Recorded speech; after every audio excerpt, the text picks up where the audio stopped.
Karimganj civil হাসপাতালের পরিষেবা নিয়ে নড়েচড়ে বসেছে জেলা কংগ্রেস।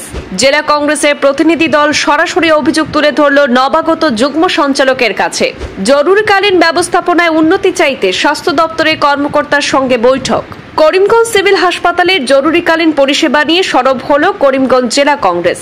করিমগঞ্জ জেলা কংগ্রেসের সভাপতি তাপস পুরকায়েস্তের নেতৃত্বে এক প্রতিনিধি দল আজ জেলা স্বাস্থ্য বিভাগের নবাগত যুগ্ম সঞ্চালক ডক্টর মতীন্দ্র সূত্রধরের সাথে সাক্ষাৎ করেন। সিভিল হাসপাতালে চিকিৎসা পরিষেবা সুন্দর এবং সুষ্ঠুভাবে পরিচালিত করার দাবি জানিয়ে কংগ্রেস কর্মকর্তারা 7 দিনের সময়সীমা নির্ধারণ করেন। প্রয়োজন হলে সিভিল হাসপাতালের চেয়ারম্যান তথা ক্যাবিনেট মন্ত্রী কৃষ্ণেন্দু পালের সাথেও দেখা করবেন বলে জানিয়েছেন কংগ্রেস নেতৃত্বরা। আজ বৃহস্পতিবার করিমগঞ্জ জেলা কংগ্রেসের প্রতিনিধি দল সিভিল হাসপাতালের নানা অভিযোগ নিয়ে নবাগত যুগ্ম সঞ্চালক ডক্টর মতীন্দ্র সূত্রধরের সাথে বিস্তারিত আলোচনা করেছেন। এদিন কংগ্রেস কর্মীরা জরুরিকালীন পরিষেবা, চিকিৎসকের উপস্থিতি, প্রয়োজনীয় ওষুধ সরবরাহ সহ বিভিন্ন অব্যবস্থার অভিযোগ তার সামনে সরাসরি তুলে ধরেন।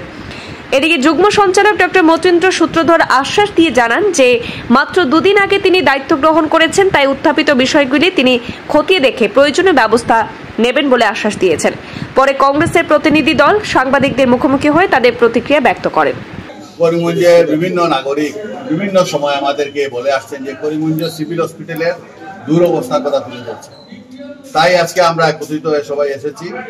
আমরা আজকে আমাদের এখানে জয়েন্ট ডাইরেক্টর আজকে জয়েন করেছেন, আমাদের ভালো হয়েছে জয়েন করেছেন। ওনার সাথে আমরা বলেছি যে আমাদের এই করিমগঞ্জ জরুরিকালীন পরিষেবা একদম ভেঙে পড়েছে সব দিকে। এই কারণে যে আজকে এখানে লিফটে 2টা লিফট আছে, একটা লিফট চলছে, একটা লিফট চলছে না। আজকে ঔষধপত্র মন্ত্রী এসে বলে থাকেন যে ঔষধপত্র সব হসপিটাল থেকে পাওয়া যাবে, পরবর্তীতে মন্ত্রী যাওয়ার পরেই আবার সব বিশ্বাস হয়ে যায়। কোনো মেডিসিন বলা হয় বিনামূল্যে এখান থেকে মেডিসিন দেওয়া হবে, কিন্তু কোনো ঔষধপত্র এখান থেকে পাওয়া যায় না।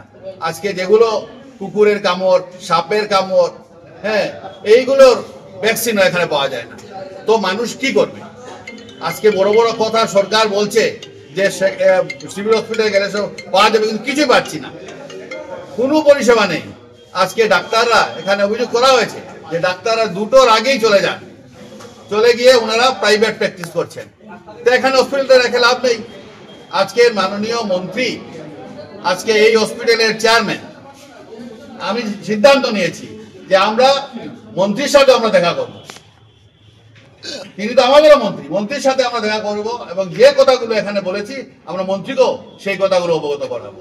এবং আমরা 7 দিনের সময়সীমা বেঁধে দিয়েছি জয়েন্ট ডাইরেক্টর মহোদয়কে, যে 7 দিনের ভিতর টোটাল পরিষেবা যাতে ভালো হয় সেদিকে নজর দেওয়ার জন্য। এবং আজকে চিন্তা করুন যে করিমগঞ্জ নাম শ্রীভূমি হয়েছে, ভালো কথা, কিন্তু সেই হসপিটালটার কোনো শ্রী আছে? কোনো শ্রী নেই। আজকে যখন একটা মাথা ফেটে একটা রুগী আসলো, সঙ্গে সঙ্গে তাকে শিলচরে পাঠানো হয়। আজকে তাও এখানে হসপিটাল রেখে কি লাভ হবে? আজকে সবাইকে যদি শিলচরেই যেতে হয় তা আমাদের এখানে হসপিটালের প্রয়োজন নেই। সেই কথাই আমরা জয়েন্ট ডাইরেক্টরকে বলেছি এবং অতি সত্বর সেই কাজগুলো করার জন্য আমরা উনাকে এটা আমরা বলেছি। উনি বলছেন আমি আজকে নতুন জয়েন করেছি, চার্জ নিয়েছি, আমি সবার সাথে আলোচনা করে আমি আপনাদেরকে জানাবো।